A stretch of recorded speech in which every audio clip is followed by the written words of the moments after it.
هی زما خواره پښتونه دا په سوا کې نن دا واقعه راغلې وه 13 کسان د یوه کوره سیلاب ویوړو 2 غنټه نه 2 غنټې نه 3 غنټې نه 4 غنټې دا د تېرې کړې زمونږ حکومت ډډې یو هلیکاپټر دی له غونډ نه راغلی عالمین ګنډافوره 15 هلیکاپټر یې مقرر کړي دي هغه هلیکاپټر نن یو ښکاره نه شو دا ځوانان د سیلاب له روانه خېجل او دغه د سیلاب ویوړو ګوره یو د سیلاب ویوړو مور ته د چغوال دی بچو ما در سیلاب وړي ما سیلاب وړي بچو ته مور ته صبر وکړه صبر وکړه حکومت زمنګ حکومت سترګې ها حکومت هیڅ مو نه کړو او دا ټول 13 کسه د یو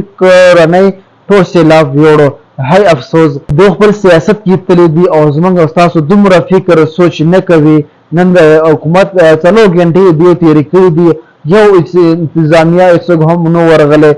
هاي افسوس لکه چې منګ دی حکومت ته موږ څه ورشي موږ به څه وټ ورکو او دا علمین ګنډافور برتاو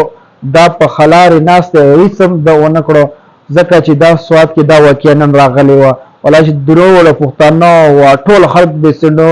سیلابونو سره تناستو چل بوګو هاو پر باران له هیڅ طریقه نه ورتله او سب نو بس نو کړه لکه په غیر د بل طریقه باندې نشه خطر درغټ سیلاب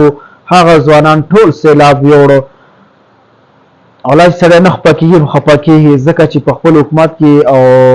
افغانستان کې دا سیلاب راغلی دا ویډیو سره لګ وګورئ افغانانو هغه دوه کسو هلیکاپټر باندې راپورته کړو زمون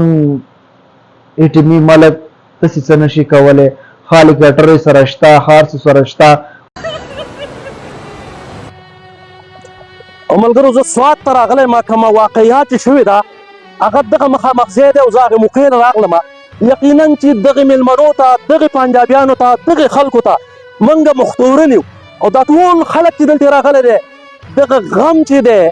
د هغو سره دغه غم اظهار کوي خو زه ډېر افسوس کوم د دې ځای انتظامیه چې ده که حکومت دی یقین که نن څوک خفه کېږي او که خوشحالېږي زه په ټولو باندې لعنت وایم چې اخر 1 غنټه نه 2 غنټې نه سیند زیاتېږي دومره څوک نه و 18 جنازې لاړې اخر د کوم ځای زما سره صحافیان هم موجود دي موږ به د دیو نظر اخلو چې دیو څه وایي تاسو ته موږ په خپل پروګرام کې هرکلی وایو یقین زما په خدای قسم زما زړه جاړي داسې جاړي لکه